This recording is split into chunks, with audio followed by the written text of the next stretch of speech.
Hi అండి. పాప వేలు చూసారా? కాలు కూడా ఎలా వాచిపోయిందనమాట. అయితే ఏమైందంటే పక్కన సందులో గొంగళి పురుగులు అయితే ఉన్నాయండి. అవి మామూలుగా ఒక చెట్టు నుండి ఇంకో చెట్టుకు వచ్చేసాయి. ములగ చెట్టు ఉంటుంది కదా, దాని నుండి మల్లెపూ చెట్టుకైతే వచ్చాయన్నమాట. అదే చూస్తున్నాను ఈ సందులో ప్రతి గోడకు కూడా చాలా ఉన్నాయన్నమాట. అవి మామూలుగా బ్లాక్గా లేవు, వైట్గా ఉన్నాయి గొంగళి పురుగులు. అవి ఎక్కిన ప్లేస్ అల్లా ఉబ్బిపోయి దురద వచ్చేసి నొప్పితో ఉంటుందన్నమాట. బ్లాక్వి అయితే అంత ఇబ్బంది ఉండదు. ఇవి ఆ సందు నిండా పడిపోయాయండి, అసలు మామూలుగా లేవు. అంతకు ముందు రోజే నేను ఆ సందు అంతా క్లీన్ చేశాను. ఇప్పటి వరకు కూడా మా డ్రెస్సుల్లో వాటిల్లో పట్టడం అనేది జరుగుతుందన్నమాట. ఇలా మీకు ఎవరికన్నా ఉంటే కనుక కమెంట్ చేయండి.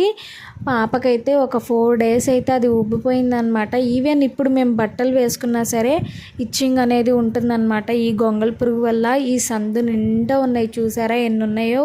వీడియో ఇంతే. Bye bye.